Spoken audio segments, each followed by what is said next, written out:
Hello, this is Tony Eller from RealClimateScience.com, setting the record straight about climate. Some guy named Mallen Baker took it on himself to debunk me on YouTube. His video is very long, but I'm just going to show you the first segment. Because nobody wants fraud going on. He starts by focusing on the National Climate Assessment for the US. Basically, it contained a bunch of graphs that seriously annoyed him. One of his arguments is that the data sequence for related graphs has been carefully selected to show the picture the dreadful alarmists want to show. Well, that's perfectly feasible. It's a well-known technique. In fact, Heller says it's a well-known technique used by the alarmists. However, as you'll know if you've seen the debate videos between him and Potholer54, linked below, it's a technique he's not always been averse to using himself. Anyway, let's hear the case for the prosecution from his latest video. First, let's look at the heatwave graph, which starts in 1960. They carefully picked a period during the global cooling scare to start their graph so that they could show heat waves increasing over time. And here's the underlying data from the part of the National Climate Assessment which didn't go out to journalists and politicians. This graph is warm spells days, this one is heat wave magnitude, and this one is warmest temperature of the year. As you can see, summers were much hotter in the United States prior to 1960. So by hiding all the data before 1960, they were able to show a little bit of an upwards trend. I overlaid the part of the graph which went out to policymakers over here in this corner on top of the underlying data, and you can see exactly what they did. So here we're talking about heat waves, and he's correctly pointing out that the graph going back to the 1900s shows a much bigger spike before the period of the graph used in the climate change document. And if you took that spike out, you'd say it was pretty much flat. Maybe a bit of a push upwards right at the end, but too short a period to make a trend. It's worth noting what that spike actually is. It is, of course, the great dust bowl of the 1930s. If you glance at the scientific literature about that period, we still don't conclusively understand all of the factors that led to the awful conditions that blighted so many lives. But it's believed to have been made more intense by the poor farming methods that were being used at the time, which displaced deep-rooted grasses that would trap moisture.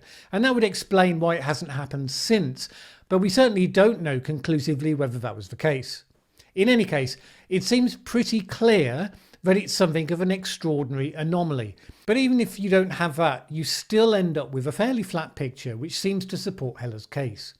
But this is just one of a number of related graphs. And this one uses a composite rating called a Heatwave Index, which is calculated, determined by what percentage of the country experienced how many heat waves. And like any composite figure, it's not always obvious exactly what story it's telling. Mallen pulled a bait and switch. That's not the graph I was using in my video. That's a different one from the EPA. The graphs I was using were from the National Climate Assessment, but they were hidden in the final document. The URLs are written right at the bottom of the slide. The final document, which went out to policymakers, intentionally hid the underlying data from the National Climate Assessment. Mallen is trying to change the subject away from the fact that the people who put out the document intentionally hid their own data. But let's move on to the rest of his argument, where he says it was just a very narrow spike and was caused by farmers. It wasn't a narrow spike. Temperatures were elevated for 40 years. The Dust Bowl years were just a few years during the 1930s, but the heat started long before that. This graph shows the percent of days above 90 degrees Fahrenheit at all United States Historical Climatology Network stations going back to the year 1900. You can see that the period from 1910 through the 1950s had a lot more hot days, long before the Dust Bowl started. Now let's look at Mallen's claim that farmers caused the Dust Bowl. There was a worldwide drought in 1934. This article from June 1934 was written by the chief meteorologist of the U.S. Weather Bureau. Worldwide drought is seen likely. Weatherman admits there's something wrong and that no one knows why. What is wrong with the world's weather is a question I've been asked many times in the last few weeks. Here's an article from Australia, June 4th, 1934. World drought, farmers' ruinous losses, almost universal disaster. Europe revives pagan rites. Here's one from England in 1934. Drought in England. England has just experienced the worst drought for nearly 100 years. Here's another one from Australia, June 1934. Worldwide drought. Drought in wheat-producing countries of 3 continents threatens a food shortage. This map shows the actual Dust Bowl area. It's a pretty small area centered around the Oklahoma Panhandle. So the farmers in this region caused a worldwide drought? That theory is complete nonsense.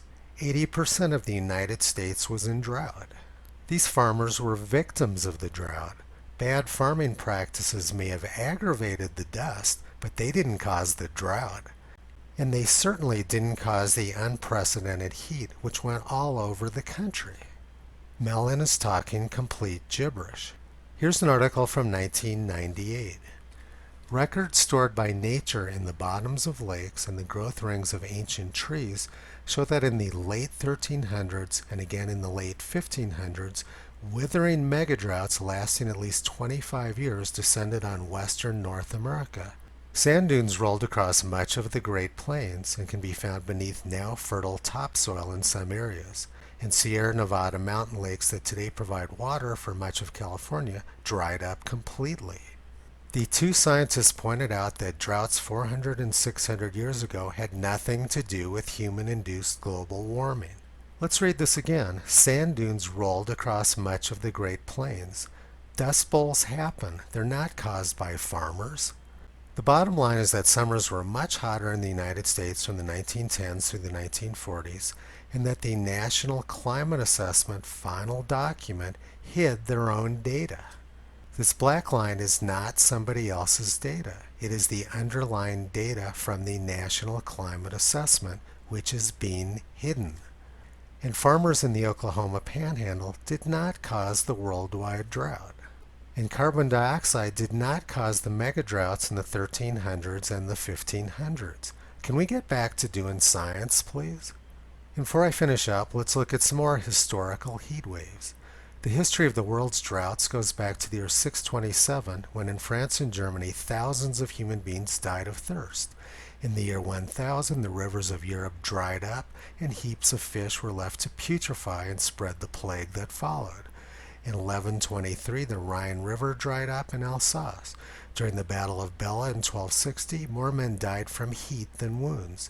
In 1303 and 1304, the Rhine, the Loire, and Seine rivers ran dry. In 1779, many persons in Bologna were stifled. Shops all over Europe were closed for months. In 1821, a plague of mice came with intolerable heat.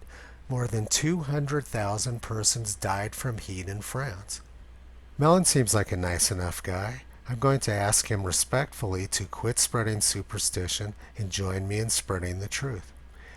Visit Toto on the web at realclimatescience.com. He's been pulling back the curtain on junk science and propaganda for a long time.